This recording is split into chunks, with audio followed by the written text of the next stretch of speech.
Acharya ji Pranam. On being asked, can karma ever come to an end? Raman Maharshi says, karmas carry the seed of their own destruction in themselves. Dear Acharya ji, please help me understand how karmas carry the seed of their own destruction.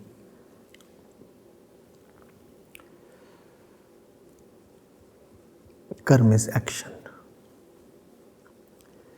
We do not just act. We act with the intention of obtaining fruit of the action.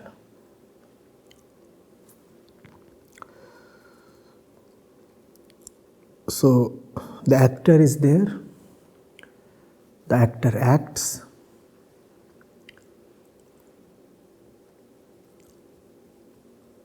as per his own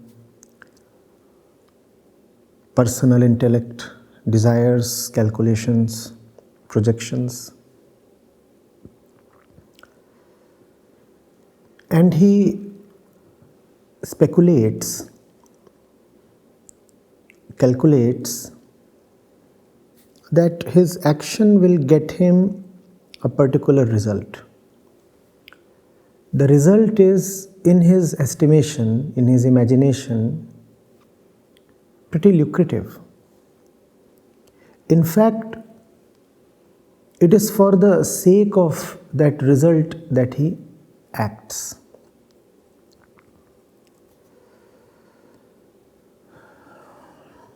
So far, so good.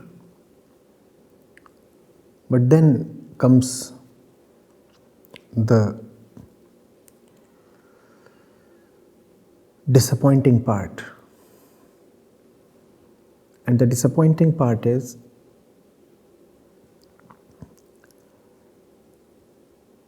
the results are never as anticipated. And never means never. Here you would probably object.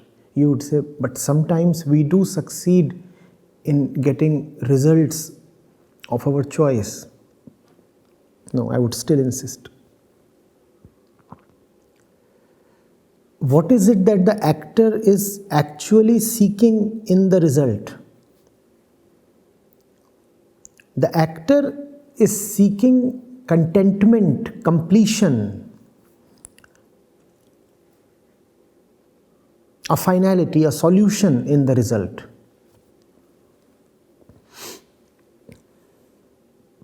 The actor doesn't merely act. The actor is a very frustrated entity. The actor acts for the sake of bringing an end to his frustration. So you must realize that whatsoever is the targeted result, the actual target is contentment. The action is for the sake of the result, and the result is for the sake of contentment. Now the whole equation can go wrong at two places. First is, you acted anticipating a particular result and the result itself didn't arrive. Since the result didn't arrive, so you were not contented. Bad.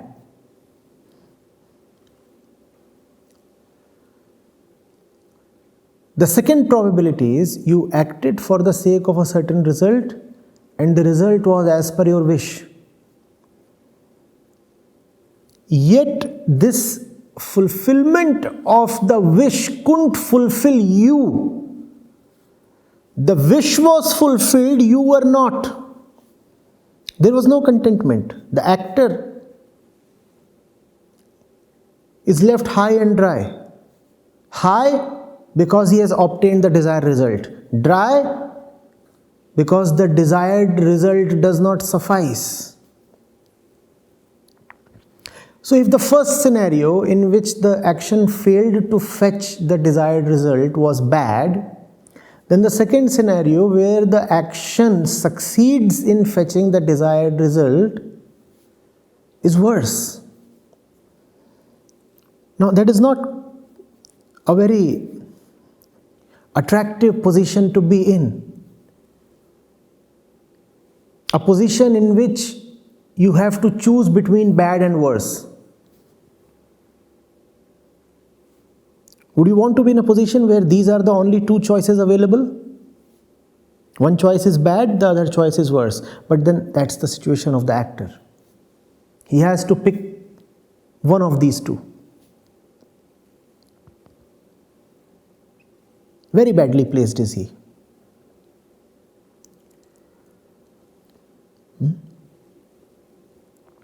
Now what does Raman Maharshi mean when he says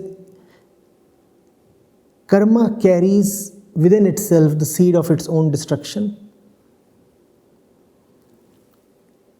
The actor has invested a lot in the action. The actor is the action. As long as the actor believes in himself, he will have no choice but to act the way he does. The actor and the action are not separable. Which means that the actor cannot really change his action without changing himself.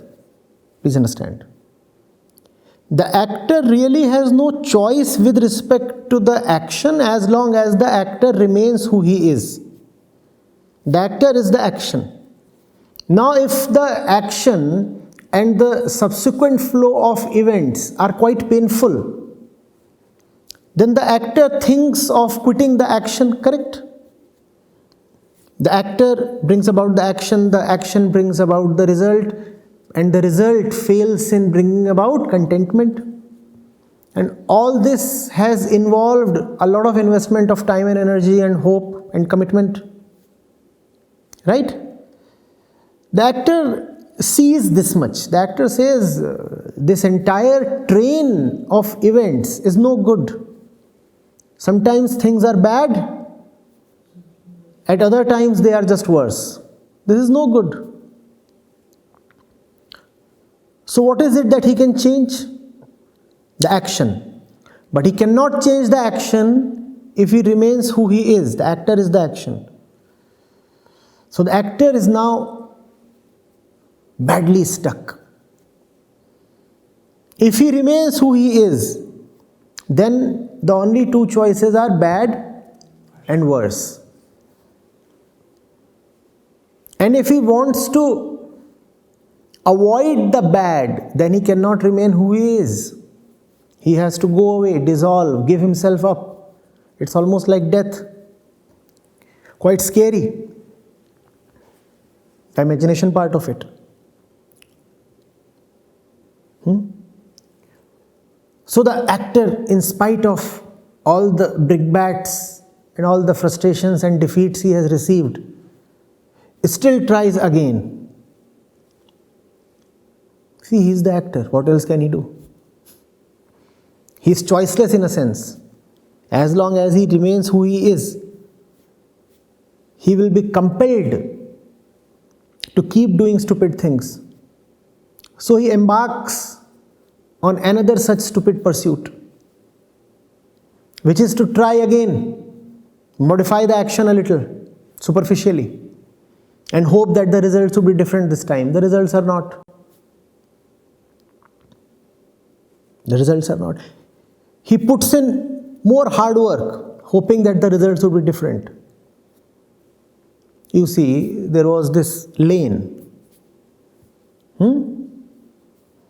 The lane ended in some kind of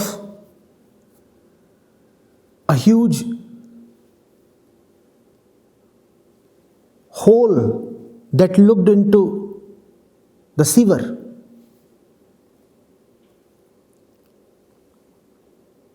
So the actor used to walk down the lane and reach the end where there was nothing but rubbish and stink. And this used to disappoint him. He decides that things must change.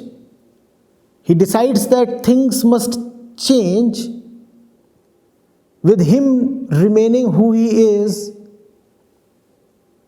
with no change in himself. He decides to work hard. He meets some motivational gurus and they tell him, work harder, you will succeed. So now instead of walking down that lane, he starts running. He hopes that by running he will reach some other place. To his utter frustration, he discovers that he is only reaching the same stench faster and more frequently. This method didn't succeed. So he tries another clever method. He says, I used to walk facing the dead end. Now I will walk backwards. You see, I have changed my approach 180 degrees. So the results should also change 180 degrees. Earlier, I used to walk with my face towards the end of the lane. Now I will walk backwards. I will not look towards the huge store of rubbish. I will look in the opposite direction. I'll walk backwards. So he walks backwards. And he is dismayed. He has still reached the same place. Not only reached the same place, this time he has reached the same place with a few bruises. Walking backwards, he stumbled upon stones, hit against strangers and got abused. All those things happened additionally to him. Are you getting it? Having tried all kinds of methods and cleverness, then the actor realizes that he has to go. He is his own suffering. He does not have a suffering. He is the suffering. That is what Raman Maharshi means here. When Raman Maharshi says, karma carries the seeds of its own destruction, what he really means is, going one step deeper, karta carries the seeds of his own destruction. The actor, as he is constructed, is not sustainable. The actor, as he is conditioned, as he is modeled, as he is designed, is not stable. He has no longevity. At some point, he has to give in. At some point, he has to accept defeat and surrender. So, karta carries within himself the seeds of his own destruction, and therefore, karma carries within itself the seeds of its own destruction. What are the seeds of destruction? The fact that your actions will never get you what you want from your actions. And that is why your actions will have to meet an end, a destruction. You act. The more you act, the more you will discover that your actions are really going futile. Hence, the more you act, the closer you will come towards the destruction of the action. The more active, the more desirous, the more confident the actor is, the faster he is running towards his own end. Are you getting it? That is what Raman Maharshi means here. I have a question, Acharya, based on the response you just gave on Raman Maharshi. So you were saying there are two things into this. The first thing is wherein when you reach your particular goal, so then you feel bad. And you said that it is quite more worse if for example, you are able to reach your goal, because in both the things we are not reaching the completion. So nowadays I see, specifically youth, they keep on keeping these particular quote within their DPs or other things. So this quote comes from a very famous American-Canadian actor, Jim Carrey. So I want to just quote it firstly. He says that I think everybody should get rich and famous and do everything they ever dreamt, so they can see that it's not the answer. So in this context, he's probably making the second option, which you have just quoted, as the a very good thing to happen. So, what do you think in the same context? Because you just mentioned that it is something which is more worse than the first one. So, if you can just shed some light on the same. In itself, the statement is not incorrect. Let there be wealth and fame, and you will discover that wealth and fame are not the answer. In itself, that is not an incorrect statement. The only thing is that it is a very inefficient approach. It is a very inefficient approach, especially the thing about fame. You see, what is fame? Fame by definition is exclusive. If everybody is famous, then nobody is famous. Fame must exclude. Right? Which means that if 1,000 people try for fame, only 2 can be famous. Right? It's a clear mathematical limitation. It does not depend upon social conditions or anything. It is like a law of nature. You cannot alter it. If 1,000 people try for fame, really only 2 can be famous. Because fame is not a material commodity. Fame is the space that you occupy in somebody's mind. Correct? And the mind space is limited. You cannot store 40,000 people in your mind. Which means that you cannot make 40,000 people famous. How many people can you remember as important? 2, 4, 10, 20, 50? So only these many can be famous. 40,000 people cannot occupy mind space of others. So 40,000 cannot be famous. 40,000 can be wealthy, but cannot be famous. I'll come to wealth as well, but first fame. So 1,000 people tried for fame, 2 succeeded. For the remaining 998, it was a sheer waste of effort, correct? That's what I'm saying. Secondly, even these 2 might obtain fame after 40 years of work. So after 40 years of work, they become famous just to discover that fame doesn't help. Couldn't the process have been shorter? So while what is being said in the statement is not incorrect, it is just inefficient. It is a very bad way of realizing. Now come to wealth. Wealth is both objective and subjective. Unfortunately, for us, it is 99% subjective. What is the objective component of wealth? Whether you have enough to sustain your body, have proper nutrition, some shade. If you want to go from one place to other for a right purpose, do you have enough purchasing power to buy locomotion? If you want care, medical care for your body, do you have enough with you to purchase medical services? That's the objective component of wealth, right? Whether you can have the essentials of life like education. In this sense, wealth is objective. But as wealth increases, it becomes more and more subjective. Subjective means relational, relative.